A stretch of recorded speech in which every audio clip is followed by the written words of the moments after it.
Guten Morgen alle goe. Fir d'Präsentatiun vun déser zweter Note Konjunktur vom Joar 2025. Vimals Merci und d'Ekipp vun de Konjunkturisten vun de Prävisionisten fir das komplett erbeg déi erméiglech, dat die bësse mi kloer gesäit an de Zäite wot an Äwer nach ëmmer onsecher ass an onduersichtech.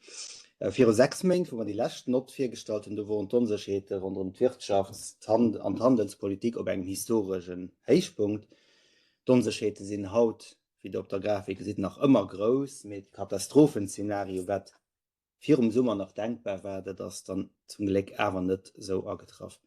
Gouf viel hin an hier an studentlich goufet dann awer en Akkor tschen der USA an der EU. Das Handelsakkor huet zwar negativ wirtschaftlich Konsequenzen fir die zwo Seiten, mé eng Eskalationun kont verhindert gin. Weltweit goufet dat Joer eng Achterbunfährt an den Handelsbezeungen, an den Handelsflüen, déi awer dann trotzdem relativ héich bliwe sie weltweit, also relativ viel Echangen wat natierlech positiv ass fir d'Wirtschaft. Revisionen vun der Croissance fir d'Eurozone, die hunn sech dëst Joer endlech orëm stabiliséiert, nodem se lächt Joer ëmmer ëm no ënne revidéiert gesinn. A seitesem Fréjoer ginn se sogarem Liicht an d'Luucht. Seit 3 Joer huet Lëtzeburg dann eng wirtschaftliche Stagnatioun hannert sech, weil seit dem Ufang vum Joer verhärten sech Loser awer Zeche vun enger progressiver Erholung. Et geht der Wirtschaft zwar noch immer net gut, aber es geht hier zumindest mal loserlos besser. Wirtschaft werde auch in Zukunft wahrscheinlich nicht mehr immer 3% wachsen, mit zumindest steuern wir auf 2% Wachstum hin.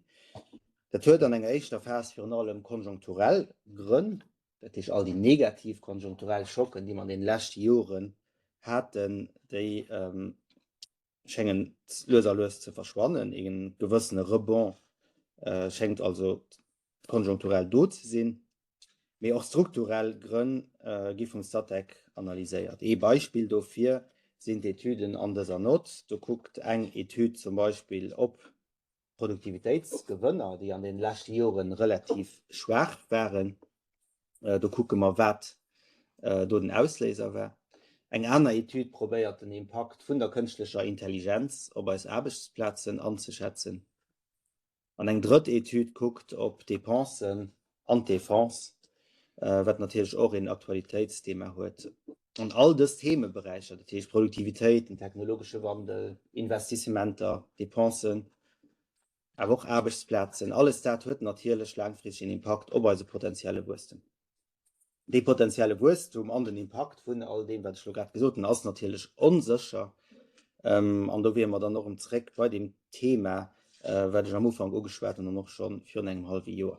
Also ein gewissen Unterschied ist natürlich noch immer da. Gesagt in dem Goldpreis, den historisch hoch ist, noch einmal im Oktober, meine ich, den Höchstpunkt erreicht hat. Das ist also noch immer Unterschied da, und das auch für allem Unberechenbarkeit da, weil das natürlich nicht einfach ist für ein Statistikinstitut, beziehungsweise wenn ihr wollt Prävisionen machen. Die Lützeburger Wirtschaft ist vulnerabel, das Lützeburger Land ist aufhängig, wir sind aufhängig von großen Handelspartnern, wir sind aufhängig von der Geopolitik oder auch von einer erratischen Politik am Allgemeinen. Und Szenarien an dieser Not, die drehen sich dann noch notamment rundherum unterschiedliche Politiken an den USA. Und einem negativen Szenario, da giffen die langfristig Zinsen an die Luft gehen, da giffen Börsen fallen, an die Unsicherheiten, und das durch Unsicherheiten an der Evolution von der Inflation, die mir hoch könnte ausfallen, oder die Schuldenpolitik auch an Amerika, die eben mehr sehr könnte klappen. In positiven Szenario, da gibt die Unsicherheit weiter aufholen, so wie das an den letzten Monaten eben noch der Fall war. Die Handelspolitik gibt mehr prävisibel, gehen zumindest mal ein bisschen mehr prävisibel, an die Wirtschaft, die kennt sich natürlich dadurch auch ein bisschen mehr erholen.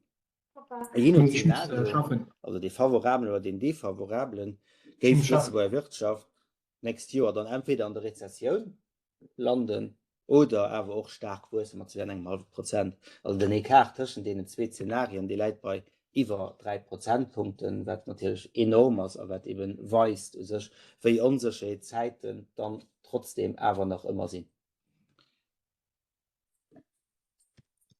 Und dann ist etwas Ähnliches geschieht an diesem Sommer, also seit der letzten Konjunktur, dass das etwas wird insgesamt die statistische Kommunität auch noch international ein bisschen beunruhigt wird, findet sie so viel beunruhigt wird. Das war notamment nachdem es eine Chefstatistikerin rausgehalten aus Amerika, weil Zahlen nicht geschmerzt und nicht gepasst haben. Da das natürlich etwas, was als Statistiker viel Sorge möchte an der an einem Kontext, wo wir aber auch 20 Jahre gefeiert haben, am europäischen Niveau vom Codelab und Pratik, und dass du nicht als eigener gesetzlicher Basis, also am Gesetz vom Statek, vom statistischen System Lützeburg, wo die Unabhängigkeit sich fest verankert ist. Das wollte ich schon ja auf hier, wie gesagt, das sind an Amerika verschiedene Negativtendenzen zu spüren. Statistiker zuletzt immer zum Glück besser geschützt. Dann haben wir auch noch, wie immer, seit 5 Jahren haben wir ein Kapitel, wo es um die Energie geht, um die Emissionen geht. Ihr wisst, dass wir seit einer Reihe Jahren probieren, die wirtschaftlichen Zusammenhänge mit den Umweltthematiken zusammen zu analysieren. Da geht es dann oft um gemeinsam Kosen, gemeinsam Urspringen. Und dann probieren wir auch immer mehr den Impact von den Umweltthematiken zu messen, zu evaluieren. Und da wollte ich eben dann auch darauf aufmerksam machen, dass wir diese Freude eine Publikation haben, eine neue Publikation vom Statek, wo es um Biodiversität geht, wo wir probieren, all das Material, was es gibt hier im Land, zusammenzubringen, zu synthetisieren, also vereinfacht, weiß, weil wir eben noch mengen, dass das zu unserer Mission gehört, für die statistische Basis all zusammenzuführen, für dass Debatten draußen an der Öffentlichkeit eben gut können gefordert gehen, basierend auf einem Material, das unabhängig erstellt gehen, das eine hohe Qualität hat, aber die soll erlauben, für die richtige Entscheidung zu hören. Voilà. Nach dieser Introduktion gehe ich weiter auf diesen Bastien Larue für die Konjunktur am Detail durchzugehen und dann den Gabriel Gomez den Prävisionen noch im Detail wird erklären. Et je vais commencer par le contexte international.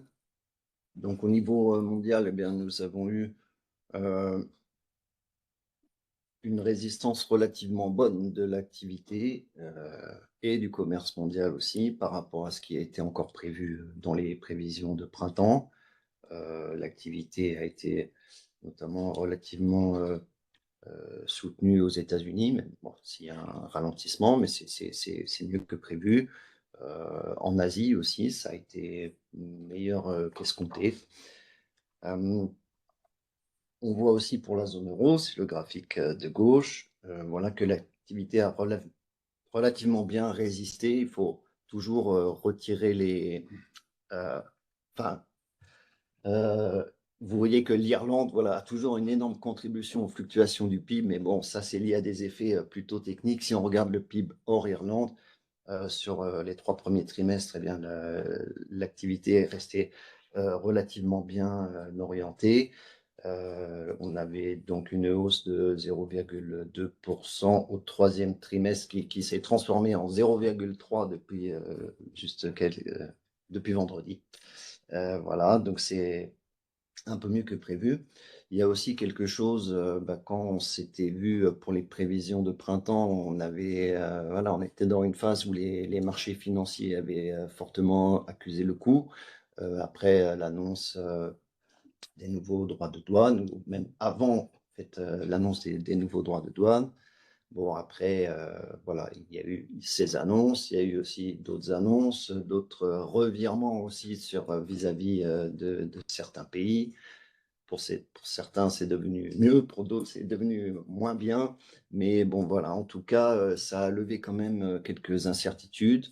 Les marchés financiers ont aussi été largement stimulés par tout le business autour de l'intelligence artificielle. Ça a été des facteurs de soutien, ça a été des facteurs aussi de soutien importants pour l'activité en Amérique, en Asie et en Europe. au Luxembourg. Donc, eh bien, nous avons 4 trimestres consécutifs de progression du PIB. Ici, c'est la valeur ajoutée sur le graphique de gauche, c'est à peu près la même chose. Donc ça, 4 trimestres consécutifs de croissance, c'était pas arrivé depuis longtemps, depuis 2019, en fait, depuis avant le Covid. Donc après, vous voyez que bon, cette reprise de l'activité, elle est encore assez mal équilibrée parce que voilà, on n'a pas une croissance très très régulière dans toutes les branches. Certaines branches, voilà, c'est positif sur un trimestre, le trimestre d'après c'est négatif. Mais bon, dans l'ensemble, on a quand même une meilleure contribution, notamment des services non financiers qui sont un pan de l'économie très important pour le Luxembourg. Et aussi une bonne progression au 3e trimestre pour le secteur financier. Je reviendrai dessus après. Cette reprise, eh bien, elle se fait après 3 années difficiles. Vous avez les chiffres annuels du PIB sur le graphique de droite. Donc l'ancienne version et la nouvelle version. Donc la nouvelle version, c'est celle qui est arrivée avec les nouveaux comptes annuels. 2022 n'a pas été révisé. Et 2023, donc on avait une récession en fait dans la version précédente. Maintenant, on a, bon, je vais pas dire une augmentation, mais allez, une quasi-stagnation. On est autour de zéro. Pour 2024, par contre, c'est un peu moins bien. Ça, c'est aussi lié à des effets un shift entre 2023 et 2024. Mais en tout cas, voilà, c'est vraiment, c'était 3 années où le PIB n'a pas vraiment augmenté, où il a plutôt stagné en fait en moyenne sur ces 3 années-là.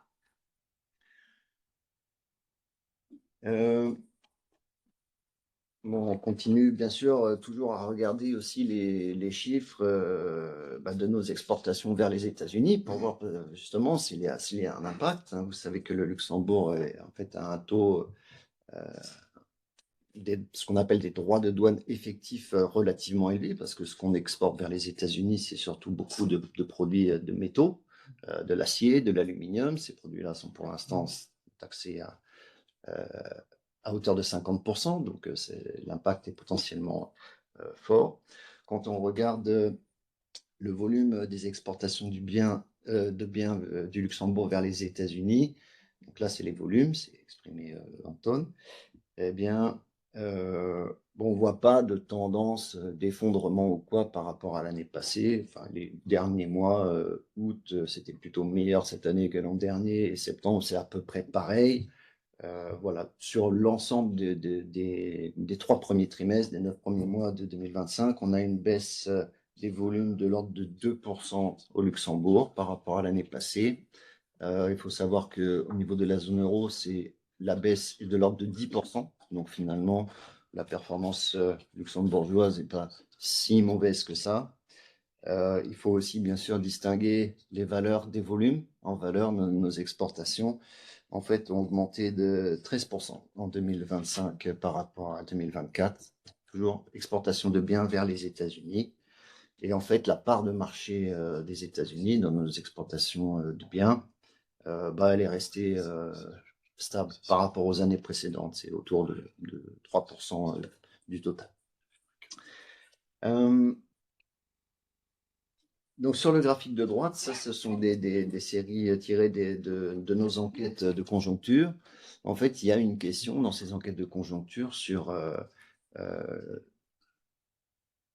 la guerre commerciale. En fait, il y a plusieurs questions. On demande aux entreprises quels facteurs pèsent sur votre activité. Donc là, les entreprises peuvent répondre, eh bien, c'est le manque de demande, c'est le manque de main-d'œuvre, voilà.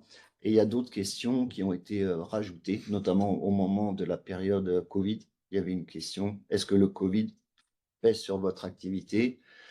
On avait profité pour rajouter d'autres questions aussi à ce moment-là. Donc, il y en avait une sur la crise de l'industrie automobile en Europe. Est-ce que ça pèse sur votre activité toujours? Il y en avait une sur le Brexit et il y en avait une aussi sur les tensions commerciales, parce qu'à l'époque, il y avait déjà des tensions commerciales assez fortes, notamment entre les États-Unis et la Chine.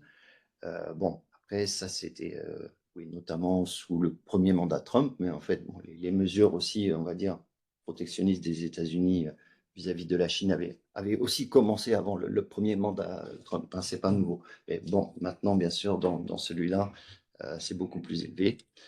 Ce qu'on voit donc, c'est que vous voyez pour l'industrie notamment, donc il y a une hausse, voilà, en fait, on est sur entre 10 et 15% qui disent que voilà, cette guerre commerciale pèse sur l'activité. On voit aussi en fait que les services sont relativement inquiets par ça, encore plus que dans l'industrie. En tout cas, c'est plus mentionné. Bon, après, par quel canot ça passe? Est-ce que ça reflète plutôt une inquiétude vis-à-vis de la situation économique générale, de la conjoncture mondiale, des incertitudes?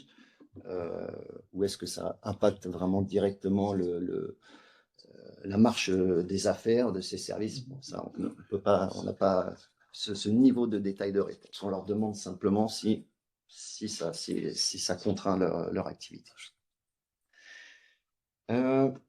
Je reste sur les enquêtes de conjoncture. Donc, bon, les enquêtes de conjoncture dans les services non financiers, c'est le graphique de gauche, ont été assez fluctuantes, on va dire. Bon, elles avaient quand même atteint, elles avaient atteint un point bas pour la plupart des services financiers à la fin de 2023. Ça a plutôt tendance à remonter depuis. Après, ça s'est plutôt affaissé sur la première partie de l'année, mais sur les mois les plus récents, nous avons quand même une remontée de ce qu'on appelle l'indicateur de confiance, en fait le moral des entreprises, de ces branches-là. On a aussi une remontée du côté de la construction, même si vous voyez qu'on part d'un niveau très bas. Le moral avait vraiment très, très fortement chuté depuis 2022, en gros. Voilà, mais en tout cas, sur les derniers mois, on a une reprise. Et là, encore une fois, à partir d'un niveau très bas, donc c'est pas que c'est beaucoup mieux, mais c'est que c'est moins pire. Et je reviendrai aussi dessus à propos de l'emploi. Donc, le secteur financier, donc bonne performance en termes de valeur ajoutée au troisième trimestre.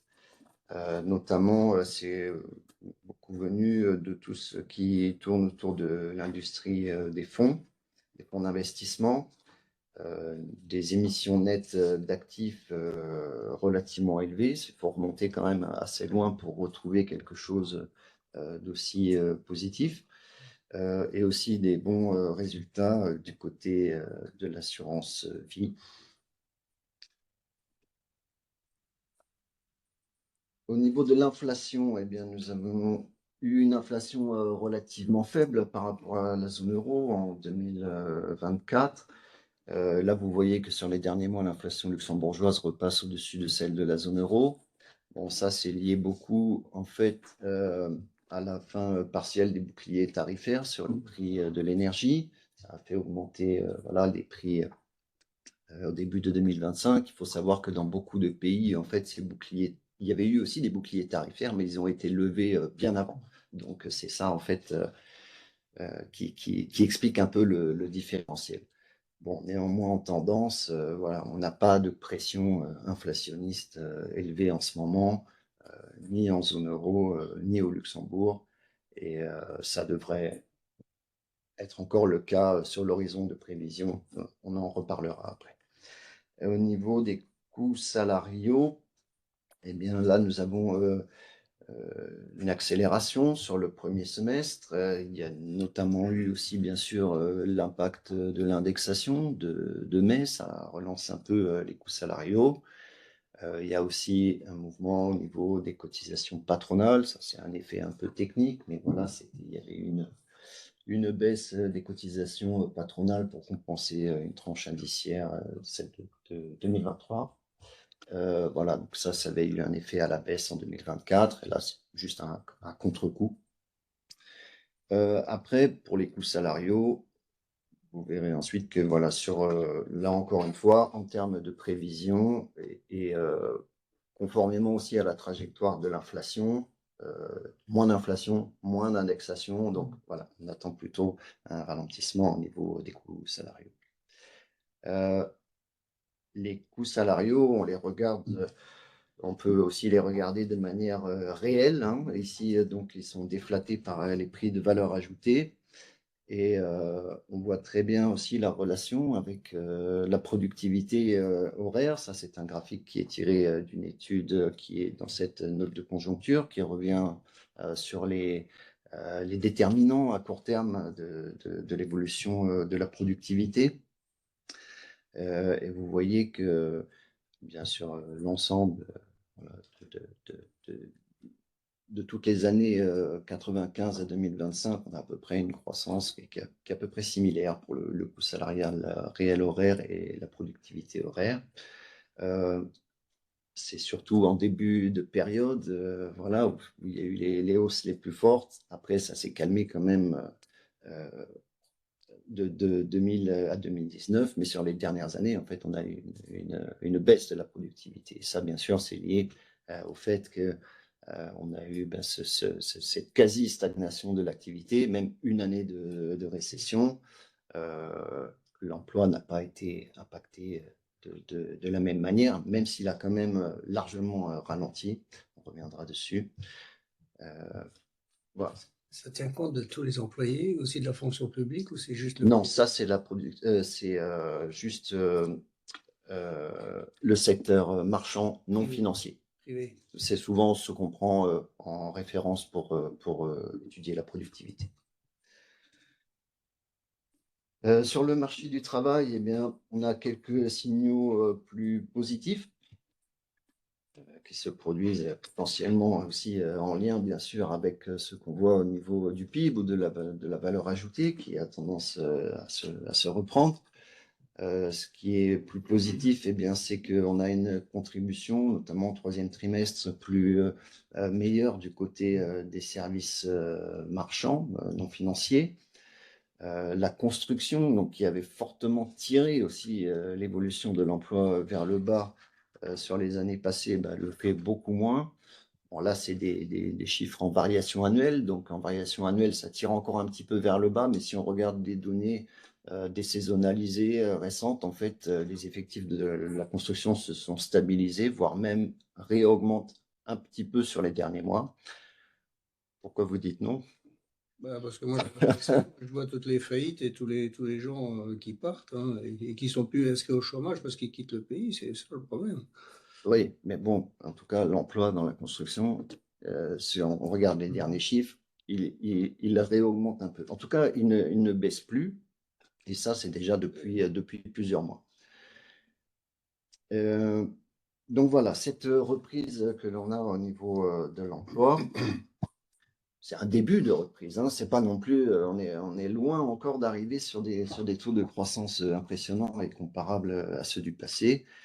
Ça suffit pas encore à faire baisser le chômage, mais sur les derniers mois, on voit, en dépit d'une certaine volatilité d'un mois à l'autre, mais bon, en tendance, grosso modo, le chômage est en train de plafonner, ça se stabilise.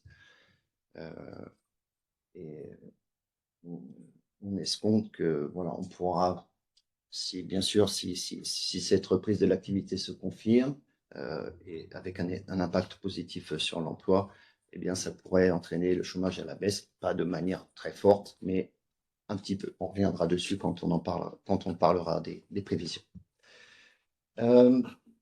Dans cette note de conjoncture, il y a aussi une étude en fait sur l'impact de l'intelligence artificielle sur le marché du travail. Donc en fait, le Luxembourg, on a estimé que en fait 90% des emplois ou 90% des travailleurs seraient impactés d'une manière ou d'une autre par l'émergence de l'intelligence artificielle. Après, impactés, ça ne veut pas forcément dire qu'ils seront remplacés par l'intelligence artificielle. En fait, il y a pour beaucoup d'emplois, on estime que ça sera ce qu'on appelle augmentable, où en fait, voilà, ça va être complémentaire, ça va permettre en fait, d'améliorer les tâches que les gens font. Ça, c'est ce qu'on appelle l'augmentable, c'est la courbe bleue qui est sur ce graphique. Par contre, il y a des risques d'automatisation aussi. Ça, c'est vraiment le risque de remplacement. C'est la barre rouge qui est sur le graphique. En fait, quand on regarde les chiffres, l'une des branches les plus potentiellement concernées par ce remplacement, eh bien, c'est l'administration publique. Ça, c'est aussi le cas enfin, dans d'autres pays. Hein. On a travaillé avec des méthodologies qui sont vraiment reconnues enfin, au niveau international. Il y a aussi dans le commerce, ça c'est une branche qui pourrait être voilà, relativement impactée par ça. Vous voyez aussi qu'il y a la courbe jaune, ça c'est ce qui est incertain. Et voilà.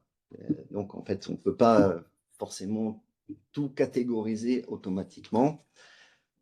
Donc ça, c'est l'approche par branche, mais vous verrez dans l'étude de la note, il y a aussi l'approche par métier, en fait, c'est une classification un peu différente.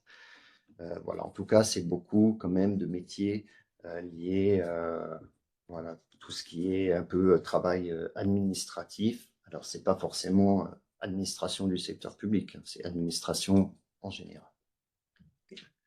Est-ce que vous pensez que ça compensera les départs à la retraite qui ne seront pas remplacés puisqu'il y a un manque de main-d'œuvre à ce niveau-là? Ça s'équilibre Ça, je ne peux pas répondre là-dessus. Après, il faut savoir que c'est une estimation, hein, parce qu'on ne sait vraiment pas comment ça va se passer dans la réalité. Il y a quand même un chiffre que je ne vous ai pas donné, mais qui est important. Donc, c'est celui. Donc, je vous ai dit, en fait, 90% des travailleurs seraient concernés, enfin, verraient en tout cas leur tâche être modifiée. Et en fait, la part de ceux qui, où ça serait automatisable ou remplaçable, ben, ça représente, si on regarde les chiffres, donc c'est en fait les 15% qui sont dans le titre du graphique, ça correspond à peu près à 64 000 postes. Bon, nous, on ne dit pas qu'il y a 64 000 postes qui vont disparaître, mais c'est juste, voilà, c'est pour donner des ordres de grandeur, et après, eh bien, on verra. Sur les énergies et émissions, donc dans cette note, il y a un graphique qui met un peu en évidence, on fait la moindre dépendance aux importations d'électricité. En fait, on voit que la production nationale augmente, notamment par le biais de sources renouvelables comme l'éolien, le photovoltaïque. Et en fait, la part de la consommation d'électricité qui est importée au Luxembourg, elle reste élevée. Hein, on est autour de 80% en 2024, mais vous voyez qu'elle a tendance à diminuer assez régulièrement au fil des dernières années. Sur les prix de l'énergie, donc j'en avais parlé quand j'ai parlé de l'inflation, donc il y avait ces hausses assez fortes au début de 2025, mais bon, ça va être aussi, il y a des phénomènes temporaires. Ce qu'on attend plutôt sur l'horizon de prévision, c'est une baisse. Voilà, je vais maintenant passer la parole à Gabriel Gomez pour la suite de la présentation. Je vais commencer avec les prévisions pour la partie internationale. Bastien Larue, en introduction, a déjà expliqué que l'activité, elle a été plus résiliente que ce qu'on avait anticipé. Donc, on voit une différence entre les prévisions qu'on avait faites, qu'on avait utilisées pour la croissance en zone euro dans la note de printemps par rapport aux prévisions qui sont faites pour cette note. En 2025, la croissance de la zone euro devrait être supérieure à ce qu'on avait anticipé. Donc cela est en lien avec l'activité tout au long de l'année qui a tenu mieux que prévu. En 2026, on ne pourrait pas quand même échapper à un ralentissement. Donc il y a un effet de tout ce qui se passe au niveau commercial qui devrait se matérialiser en 2026. Donc, on aurait une croissance en zone euro légèrement supérieure à 1%. Pour 2027, on devrait avoir une reprise, on serait autour de 1,5%. Depuis le début de l'année, il y a quand même un changement remarquable sur les marchés financiers. Au moment de la première note de conjoncture, on était dans un environnement d'incertitude très élevé. Donc, c'était post le Liberation Day, il n'y avait pas encore d'accord de principe au niveau commercial avec la zone euro. Et on tablait sur une évolution des marchés financiers européens qui était en 2025 près de 4% variation annuelle, donc en fort ralentissement. Donc surtout depuis cet été, comme Bastien Larue a montré en premier graphique, on a les marchés boursiers qui prennent une meilleure orientation. Et donc, on devrait avoir une évolution plus favorable de l'Eurostoxx en 2025 par rapport aux prévisions utilisées dans la première note de conjoncture. Pareil pour 2026. Bon, cela, comme va être expliqué, aura un impact favorable sur les exportations de services financiers. Donc, ça va favoriser l'activité du secteur financier. Et cet environnement moins incertain va être favorable aussi à une reprise au sens plus large des activités marchandes non financières.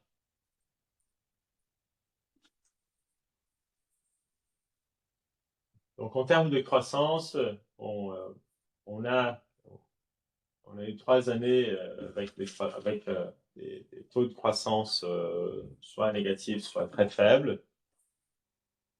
À partir de 2025, en lien avec cette meilleure orientation conjoncturelle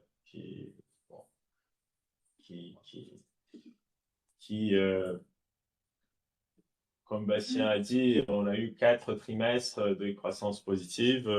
C'est quelque chose à remarquer. On devrait avoir une croissance en 2025 légèrement, une reprise modérée. On serait à 1%.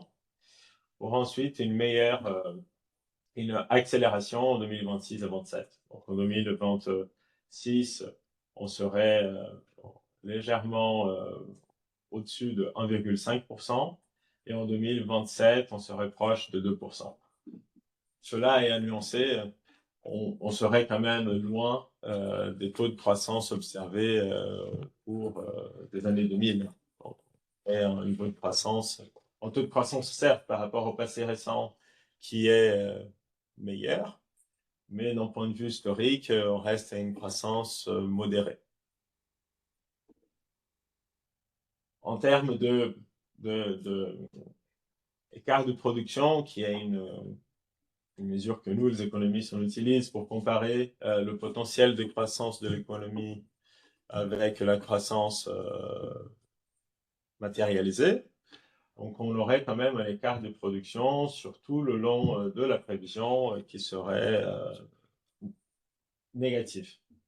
Ce qui veut dire l'économie, elle ne retrouverait pas sur l'horizon de prévision, en tout cas, son potentiel elle n'atteindrait pas son PIB potentiel.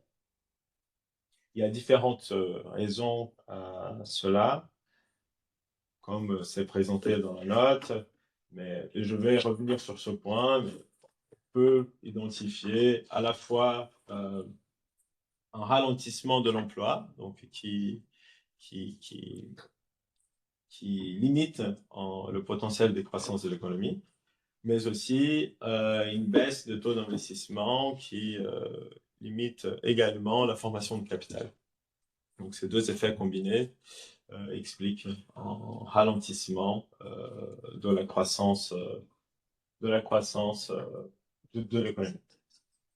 Au niveau des échanges de services financiers, donc c'est ce meilleur environnement, surtout au deuxième semestre, s'il se maintient, devrait favoriser les exportations de services financiers, les exportations nettes. Donc, historiquement, on constate une relation entre l'évolution des exportations nettes de services financiers et de l'activité économique. Souvent, quand il y a un repli dans les exportations nettes de services financiers, on constate également un ralentissement de l'activité économique.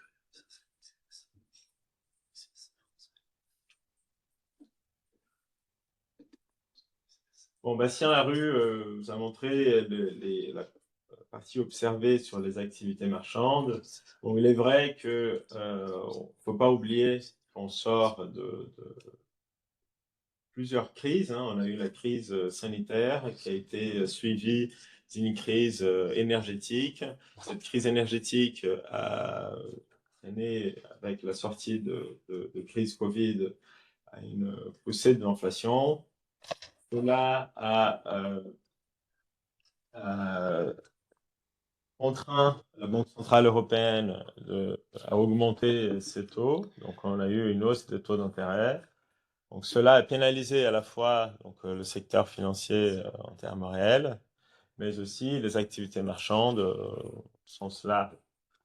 Donc, on a déjà mentionné la construction qui a été pénalisée. Il y a aussi les activités immobilières de manière générale. Bon, les taux depuis, ils se normalisent. On ne voit pas encore l'impact de cette baisse de taux d'intérêt. On ne voit pas l'impact dans le sens où les activités marchandes, elles ne sont pas encore rétablies, elles se rétablissent. Et donc, on s'attend à ce que cet environnement, un peu moins incertain en début d'année, combiné à une normalisation des taux d'intérêt, ça devrait favoriser les activités marchandes. Donc, elles devraient contribuer davantage à la valeur ajoutée brute en 2026, en 2027. De façon similaire, cette baisse de taux d'intérêt et cette reprise des activités marchandes devraient contribuer aussi à améliorer le taux d'investissement. Donc la croissance de l'investissement a été, encore cette année, ça devrait être la 4e année consécutive de repli de l'investissement. À partir de l'année prochaine, on s'attend à un rebond. Donc ce rebond, il est à relativiser dans la mesure où le taux d'investissement, c'est-à-dire la formation de capital brut divisé par le PIB, elle serait quand même très faible d'un point de vue historique. Donc, on arriverait à peine à un taux d'investissement de 15% en 2027, ce qui, par rapport à la moyenne des années 2000, un peu plus de 17%, reste faible.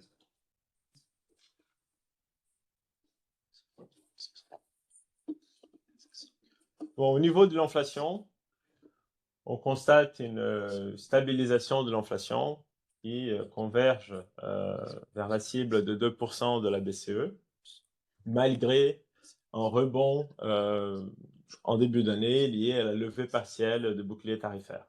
Donc tout au long de l'année 2025, on constate une contribution de l'énergie relativement importante à l'inflation au Luxembourg. Bon, cela est dû à un effet de fin de mesure sur l'énergie. En 2026, on devrait avoir un effet inverse, puisque le gouvernement a annoncé il y a quelques mois des mesures pour stabiliser le prix de l'électricité. Et ces mesures devraient contribuer à un repli des prix l'année prochaine. L'électricité, le SAPEC avait estimé que le prix de l'électricité devrait connaître une baisse de 15% en 2026. Donc cela accentuerait le ralentissement de l'inflation. Donc en 2025, l'inflation annuelle serait autour de 2,2%, donc légèrement au-dessus des 2% que la BCE utilise comme cible. En 2026, par contre, on serait à 1,5%. Pour ensuite, en 2027, revenir sur un niveau de 2%. Donc légèrement en dessous, mais proche de 2%. Bon, en termes de indexation de salaire, on a eu une indexation, on a connu une indexation en mai de cette année. La prochaine indexation est prévue pour le 3e trimestre 2026, à laquelle serait suivie une indexation en 2027, au 3e trimestre également. Bon, concernant le coût salarial moyen, quand on compare le Luxembourg aux pays de la zone euro, on voit que pour les pays de la zone euro, à la sortie de la crise énergétique, on a un ralentissement des coûts salariales moyens, donc un peu partout. Au Luxembourg, on a eu un ralentissement très marqué en 2024, mais ensuite une certaine stabilité en 2025, qui est différente de ce qu'on constate pour les pays de la zone euro. Or, cela s'explique par deux effets. Donc, le premier, pas oublier que 2024, c'est une année affectée par certaines mesures, notamment une réduction des contributions patronales afin de pouvoir compenser la 3e tranche indiciaire de 2023. Donc ça, mécaniquement, ça ralentit davantage le coût salarial moyen. Alors qu'en 2025, on a un peu un effet inverse, c'est-à-dire le coût salarial moyen il aurait ralenti davantage s'il n'y avait pas eu un rebond de ces cotisations patronales qui, jusqu'à 2025, étaient réduites. Bon, il s'ajoute aussi les effets d'indexation de salaire. En 2025, il y a eu une indexation, donc ça a contribué à la progression du coût salarial moyen. En 2026, il y a également une indexation de salaire en 2027. Et en 2026, il y a un autre effet qui est la réforme du système de pension qui contribue à la progression du coût salarial moyen avec une augmentation des contributions.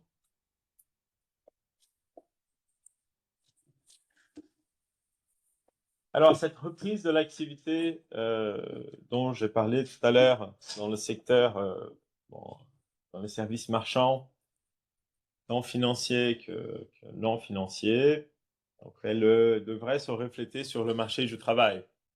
Donc, comme Bastien Larue a indiqué, on a connu une progression de l'emploi qui est très faible au cours des 2 dernières années, en 2024 et 2025, au point de vue historique.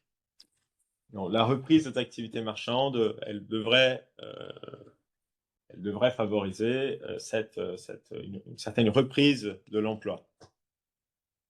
Bon, cette reprise reste par rapport à des évolutions historiques modérées, mais on devrait voir une moindre contribution relative du secteur non marchand, qui est celui qui a tenu l'emploi en 2024 et 2025. Donc, le secteur non marchand devrait moins contribuer à l'évolution de l'emploi et le secteur marchand, donc les activités fois financières et privées non financières, devrait contribuer davantage. Cela devrait favoriser le ralentissement, le repli du taux de chômage qui, dans nos prévisions, plafonnerait en 2025 à légèrement en dessous de 6%, pour ensuite diminuer en 2026 de façon plus importante en 2027.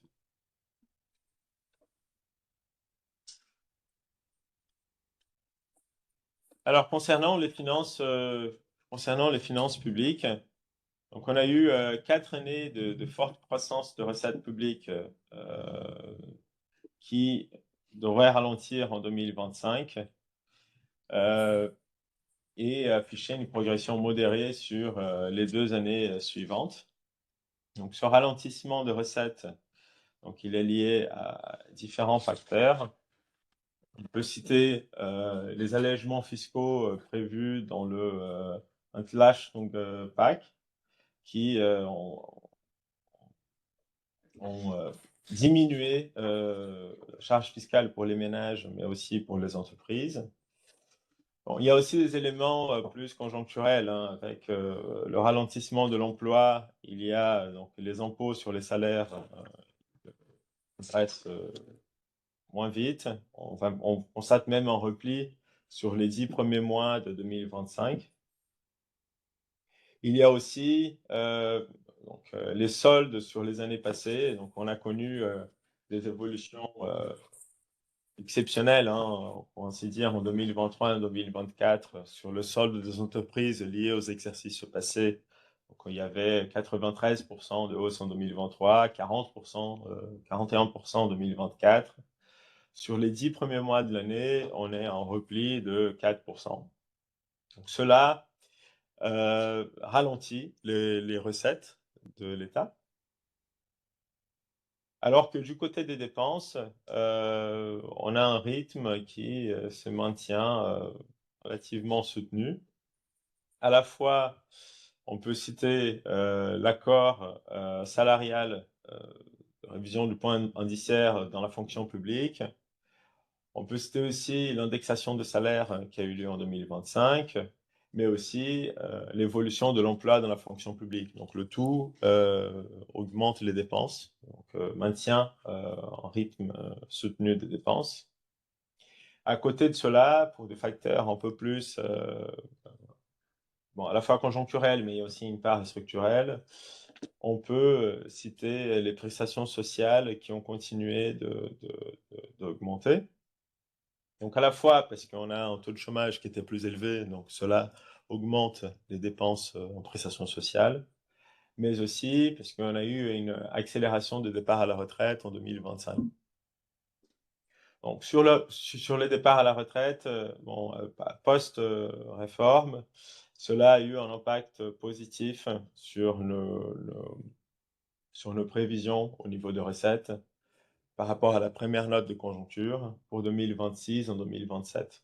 Donc on intègre l'impact de la réforme qu'on chiffre à plus 0,4 points du PIB, soit à peu près 300 millions d'euros pour les recettes en 2026 et 2027.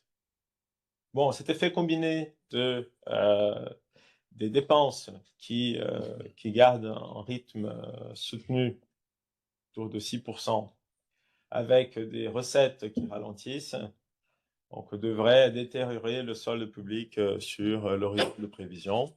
Donc on serait proche de 0 en 2025, moins 0,4% du PIB en 2026 et moins 1% en 2027.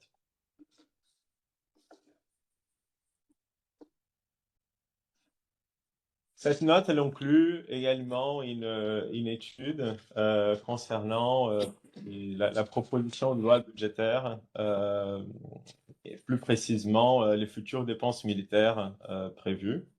Donc, il y a un engagement à atteindre 2% du revenu national brut d'ici la fin d'année et 5% d'ici 2035. Donc, l'étude, elle décrit à la fois, elle fait des comparaisons internationales entre le Luxembourg et d'autres pays de l'OTAN, et elle montre aussi une évolution prévue dans le budget de l'État pour les dépenses. Bon, il y a deux choses. L'étude, elle aborde différents sujets, mais je voulais, dans cette slide, concentrer sur deux éléments. Donc, le premier, c'est que la hausse des dépenses, les dépenses prévues pour 2026, qui seraient de plus de 1 milliard, représentent quand même une hausse de 56% par rapport à 2025. Donc, c'est quelque chose de remarquable. Pour les années suivantes, donc on serait à des niveaux de dépenses supérieurs au milliard d'euros. En termes de comment se répartissent ces dépenses, donc on voit que la masse salariale ainsi que la consommation intermédiaire représentent une partie plus faible, et la formation brute de capital et les autres dépenses, ce qui inclut les aides militaires étrangères notamment, représentent la plus grosse partie. Donc, à titre de comparaison, j'avais noté les chiffres. Les dépenses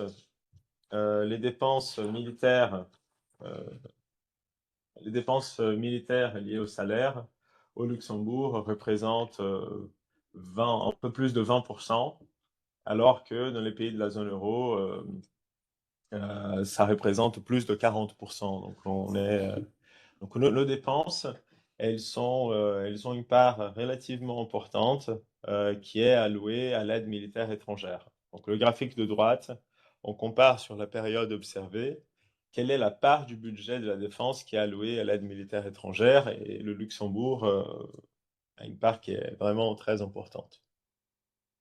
Concernant l'effet que ces dépenses militaires auront sur la croissance économique, donc nous, on a besoin d'encore effectuer des études supplémentaires avec donc plus d'informations de comment cet argent va être dépensé et en quoi, pour pouvoir évaluer la possibilité d'un multiplicateur économique lié aux dépenses militaires.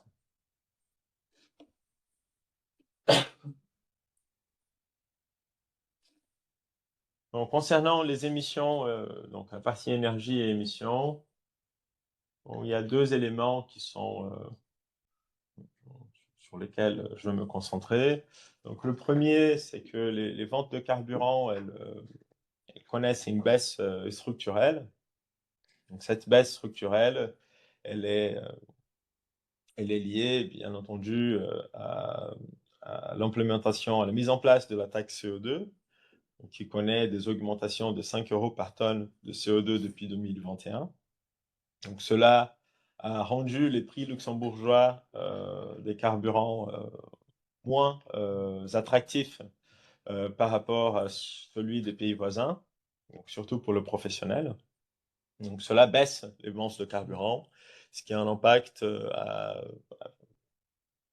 similaire, donc ça fait baisser les émissions liées au transport. Bon, combiné à cela, ce qu'on voit aussi, c'est que la part des voitures électriques ou hybrides augmente. Donc, on a une électrification du parc automobile.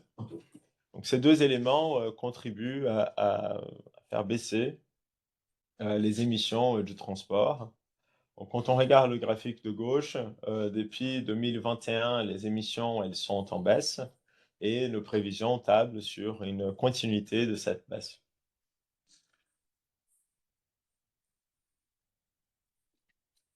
Bon, pour conclure, on considère également deux scénarios alternatifs dans nos prévisions.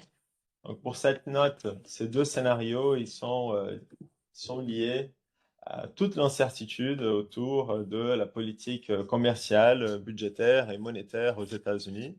Donc, on a un scénario pessimiste qui s'appelle les corrections de marché. Dans ce scénario, il est construit autour des incertitudes sur l'inflation, ainsi que l'impact de dépenses budgétaires américaines sur la dette. Donc, le One Big Beautiful Act. Donc, dans ce scénario, ces incertitudes peseraient sur les marchés financiers. Elles peseraient également, elles alourdiraient le taux à long terme. Donc, il y aurait un resserrement de la politique budgétaire américaine. Cela aurait un impact au niveau mondial sur le commerce extérieur. Donc, pour la zone euro, cela impacterait négativement l'activité en zone euro, ce qui impacterait négativement l'activité au Luxembourg, à la fois par un repli des marchés boursiers, mais aussi par une moindre demande extérieure. Donc, dans ce scénario, la croissance du PIB, elle subirait un choc surtout en 2026. Donc, plutôt que les 1,7% prévus pour 2026 dans le scénario central, la croissance, elle afficherait un repli de 0,7%. Dans le scénario positif, donc plus favorable, ce qui donc, il est construit également autour des États-Unis. Donc, on suppose une meilleure visibilité sur la politique commerciale américaine. Donc, cela inciterait davantage les entreprises à investir et à recruter aux États-Unis. Donc, cela aurait un impact positif à la fois sur les marchés financiers, mais aussi sur la demande étrangère, ce qui aurait un impact positif sur l'activité en zone euro et par conséquent au Luxembourg. Dans ce scénario plus favorable, la croissance en 2026, elle serait supérieure à celle anticipée dans le scénario central. On serait à 2,5%. Ces scénarios, ils sont asymétriques, mais c'est surtout que la probabilité de ces scénarios, elle n'est pas tenue, elle n'est pas équivalente pour Oxford Economics, qui produit ces scénarios. Donc Oxford Economics estime que la probabilité du scénario positif est supérieure à celle du scénario négatif. Donc ça, c'est à garder en tête.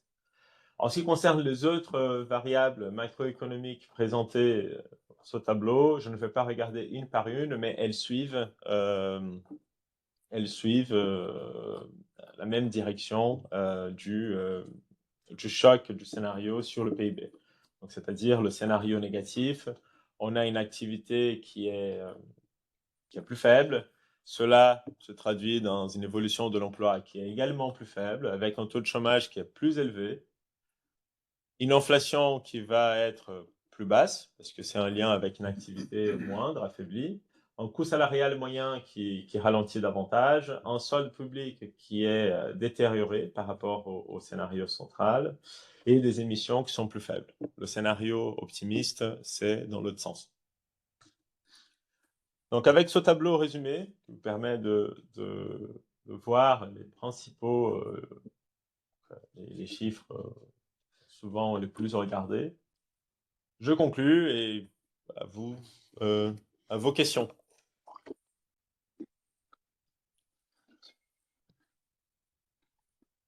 J'ai une question en ligne. Dans les prévisions, qu'est-ce qui explique une réduction d'émissions de GES en 2027 à presque 8%? Est-ce peu importe le scénario examiné? Est-ce qu'importe? Est-ce que c'est peu importe le scénario? Alors, pour ce qu'il faut tenir en compte, c'est que les émissions pour 2027 dans le scénario central, on a surtout lié à la croissance cumulée de l'activité. Donc, quand on compare le scénario central avec les scénarios alternatifs, on constate une variation des émissions, surtout en 2026, parce que c'est lié au repli de l'activité, donc on est à un niveau plus bas, alors que pour l'année 2027, on a un rebond. Les niveaux vont être plus faibles donc, pour les différents scénarios. En termes de variation, on va avoir une progression qui va être similaire.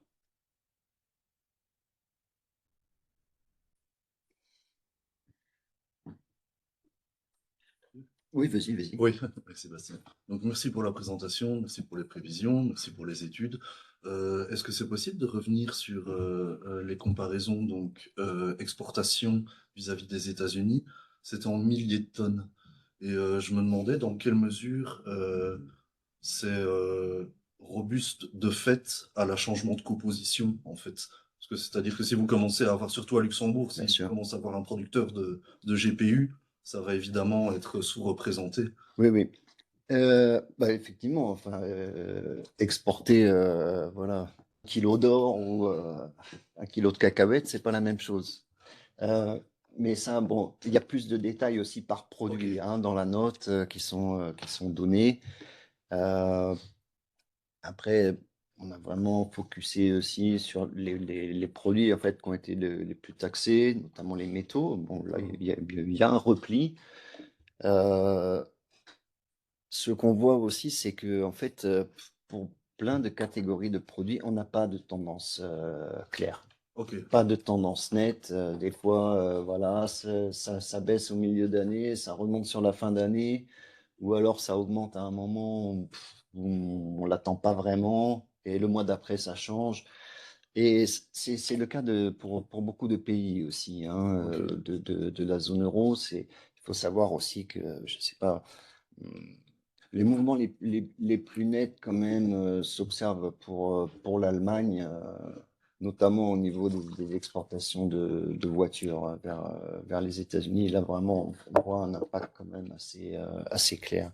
Mais ouais, l'aspect valeur et volume, les deux Ouais, sont vraiment c'est à ça. prendre en compte. Et comme je l'ai dit, on a une progression en valeur, en fait, oui, de plus de 10% par rapport à l'année passée. Et c'est aussi le cas d'autres pays d'Europe où ils ont une baisse des volumes et une augmentation des valeurs. Ouais, ouais. En gros, ça veut dire qu'ils ont exporté des biens qui sont en moyenne plus chers, même s'il n'y a pas eu forcément une hausse de prix, mais il y a eu, voilà. Mais c'est C'est un pour effet ça de que je me demandais composition. si c'était robuste à la composition, mais c'est vrai que là, on est 2024-2025, donc en un an, le problème est spécifique sans doute à Luxembourg d'avoir une grosse boîte qui s'installe éventuellement, mais là, on sait pas on sait à peu près que c'est pas le cas, quoi. Ouais, Donc c'est relativement la même composition. Et j'avais une seconde question tant que j'y suis, donc sur l'IA.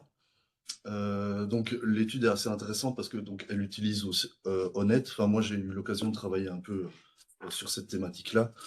Et un des problèmes d'Honnête, c'est que c'est très américo-américain. ouais, Et donc, à partir, eux, ce qu'ils font, c'est ils mappent, donc pour chaque tâche, ils regardent le niveau d'automatisation, ensuite ils mappent les tâches au type d'occupation, enfin de job, qui chez eux, c'est SOC, et ensuite, il y a une correspondance entre SOC et ISCO qui se fait à la grosse louche. Mais là, en lisant un peu dans la note en tant que telle, j'ai vu qu'il y avait donc une correspondance. Donc déjà, on utilise Honnête, je ne sais pas dans quelle mesure ça avait été daté, de quelle année elle date, parce que forcément, on a l'AI qui augmente, enfin, les capacités qui augmentent assez rapidement. Ensuite, il y a qu'est-ce qu'on entend par AI, donc est-ce qu'on comprend tout le machine learning ou est-ce qu'on se concentre sur le deep learning et generative AI. Et ensuite, à partir du moment où il y a une vas-y, correspondance... pose la question. Oui, excuse-moi, Bastien. Oui, oui.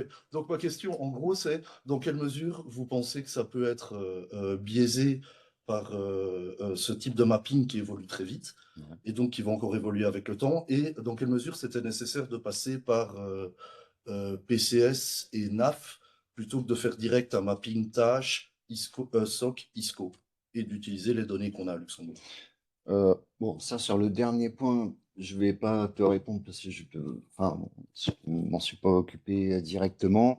Après, c'est clair qu'il y a plein de biais méthodologiques dans ce type de travail. Ils sont notamment aussi évoqués en conclusion de l'étude. Il y a un point qui est très important aussi, c'est en fait donc quel type d'intelligence artificielle, de quoi on parle. Bon, là, en fait, il y a eu, on a considéré tout ce qui est classé dans l'intelligence artificielle. Donc, il y a la robotisation, il y a l'IA générative, mais qui est très récente, en fait. Et l'IA Ouais. générative, c'est vraiment un problème au niveau des données, comme tu l'as dit aussi, quand on prend oui, une base honnête, voilà, c'est pas forcément des trucs très frais, alors que ça, c'est un mouvement qui est très frais, Ouais. et enfin qui est très frais, qui est très récent, et donc c'est clair que ça, il y a plusieurs biais. Il y a aussi des biais, par exemple, donc on a classé les emplois comme automatisables ou remplaçables, ou complémentaires, pardon, Augmentable. augmentables, mais on n'a pas forcément l'intensité, en fait, qu'il y a derrière. C'est Ok. voilà. Donc ouais, mais en fait, dans toutes les études qu'on a pu voir, bon, il n'y en a pas une où il n'y a pas Ouais, non, de ça, biais, malheureusement. Mais bon, on fait oui avec ce qu'on a. Après, sur la question précise du mapping, là, je peux pas ok. te répondre directement, mais ça serait intéressant d'en reparler. Ok, merci. Et dernière question liée à ça, dans quelle mesure vous tenez ça en compte lorsque vous faites les prévisions pour le marché de l'emploi? Alors là, clairement, Pas du on l'a tout. pas pris en compte. Ok. Euh, Ça, c'est parce que déjà, voilà, on dit c'est l'impact, mais on dit pas c'est l'impact à quel horizon. Ouais. Voilà, il y a trop d'éléments où ça serait très très difficile à quantifier en termes de prévision. Euh, voilà, clairement, on n'a pas prévu une disparition de 48 000 emplois l'année prochaine. Il y a aussi un autre élément juste pour compléter. Cela se base sur des métiers qui sont existants. Et Donc, de nouveaux métiers qui peuvent apparaître en lien avec l'IA. Ouais. Ça aussi, c'est autre chose. Ils vont être affectés sûrement à ces différentes branches, Ouais. mais c'est de nouveaux métiers qui n'existent pas et qui, pour le coup, seront par définition soit augmentables, soit non exposés, parce que c'est de nouveaux métiers qui vont apparaître. Il y a une sorte de destruction créatrice. Mais même pour les métiers existants, en fait, tu as un changement de la composition en termes de tâches, donc ça aussi, bien sûr. Ok, donc c'est trop au doigt mouillé, donc out des prévisions. Mais oui, mais parce que aussi, voilà, enfin, je veux dire, un peu je vais rebondir sur ce qu'a dit Gabriel, mais voilà, toute innovation technologique aussi, elle s'accompagne souvent, voilà, de destruction de certaines parties de l'économie, et entraîne aussi des créations.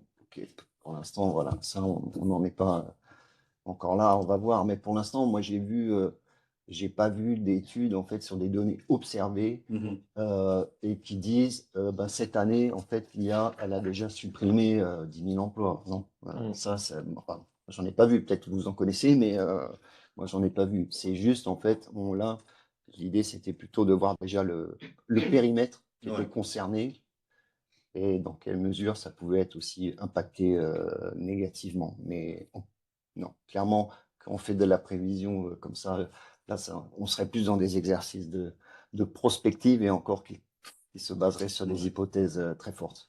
Ok, merci. Oui, juste une question. Cet impact sur l'IA, c'est sur quel horizon temporel en fait? Parce que j'ai pas bien compris. Là, en fait, il n'y a pas d'horizon temporel, c'est statique, oui. D'accord. Ouais.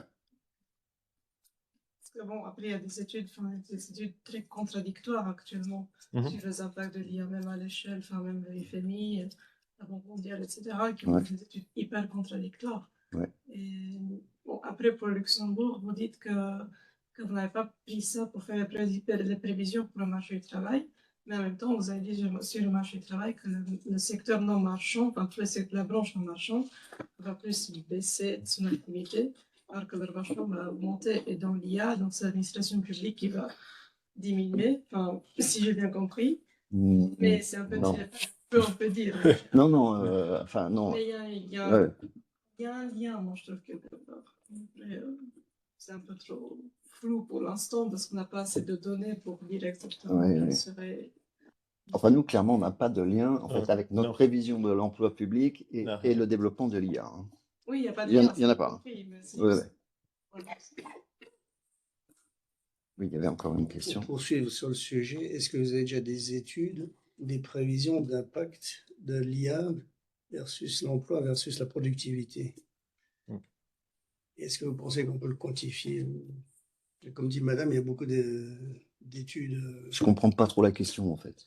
Est-ce que le fait du développement de l'IA va augmenter la productivité ou la baisser ou le maintien de certains emplois ou la disparition d'autres? Est-ce qu'il y a une corrélation qui peut être quantifiable? Est-ce qu'il y a déjà des études là-dessus? Parce qu'il y a certaines études, comme dit madame, qui sont les indices qu'il y aura une très forte hausse de la productivité, d'autres qui disent non, pas du tout. En fait, Après, bon, on n'attend pas vraiment de baisse de la productivité avec le développement de l'IA. C'est censé faciliter les tâches, donc c'est plutôt.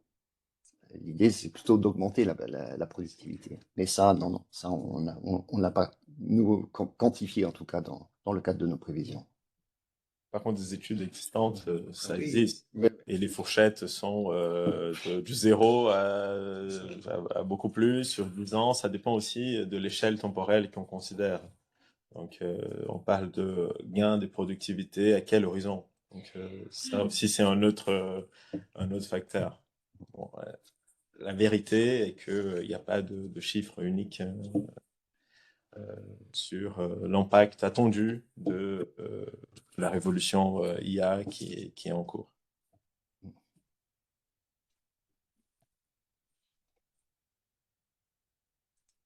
Bon, il n'y a plus de questions en ligne non plus, Johanna. Alors, on va conclure là. Merci beaucoup de votre présence, de votre attention et de vos questions. Bien repos. Et bonne journée. Et bien sûr, bien